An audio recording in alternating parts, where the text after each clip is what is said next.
17-year-old girl was running along the side of the road, and she sees this puddle. She's gonna go around that puddle, but she sees a car coming up ahead. The car's coming towards her. And she thinks, I think I can beat that car. Make it around the puddle in time before the car comes. Puddle was kind of coming out a little bit into the road, but she felt she could make it in time. And if not, the car could move over and not hit her. But she didn't make it in time. She got hit just at the very last step of that puddle. That car hit her.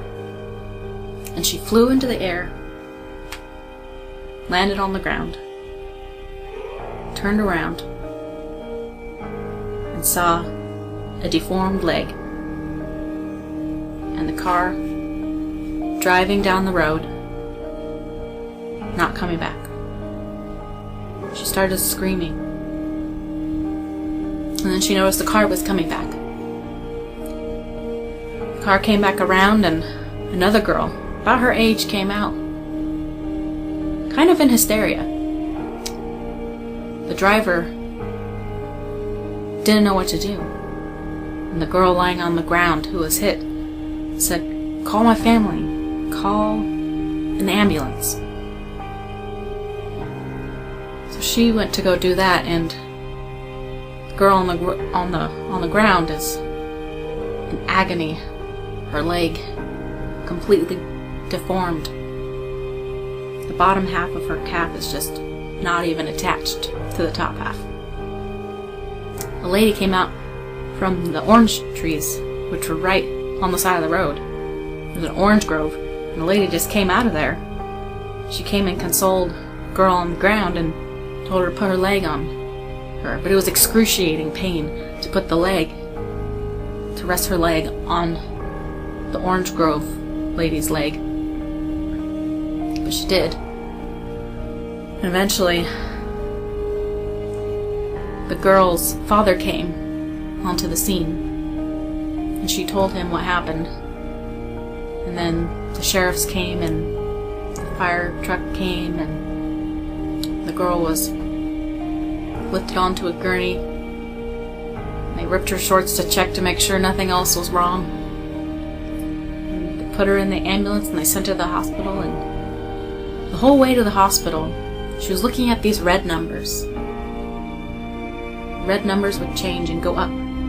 23, 24, 25, 26, 27, and it just kept going up, and that was what she was focusing on to get rid of the pain.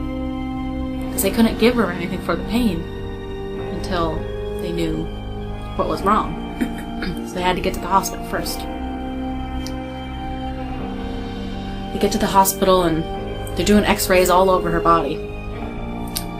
And the girl's stepmom and stepsister comes in, and they come over and console her. And then the girl's like, you don't have to do x-rays all over me, just my leg is broken. She knew nothing else was broken, but the doctors had to make sure, just in case. Because sometimes when you get injured, only the main injury is really, well, you can only really tell that the main injury is where you're injured. So your neck could be broken, but it might not hurt as bad as your leg, so you think your leg is only broken. Well, it turned out only her leg was broken, so that was good. So she didn't sustain any critical injuries. They had to put her in surgery because her tibia and fibula, which are the two calf bones, completely broken in half. So they weren't attached anymore. So she needed to go to surgery, get a metal rod inserted with some screws. So they put her to sleep, and she went into surgery. That evening, she was gonna go to the movies with her sister and two friends. But it all changed in an instant. You never know when something like that's gonna happen. And that girl was me. I'm the one who doctors say If I had just been an inch over farther towards the middle of the car, I would have died. The car was going 50 miles an hour, and I'm pretty certain I should have died. People die often when cars are just going through a crosswalk, 5 or 10 miles an hour. But I survived. I'm here to tell the story.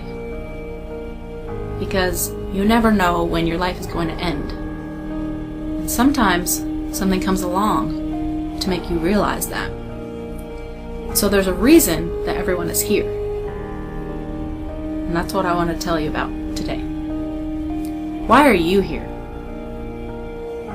What's your story? And what do you want to do with your life? And what do you want to do to make your life meaningful and purposeful?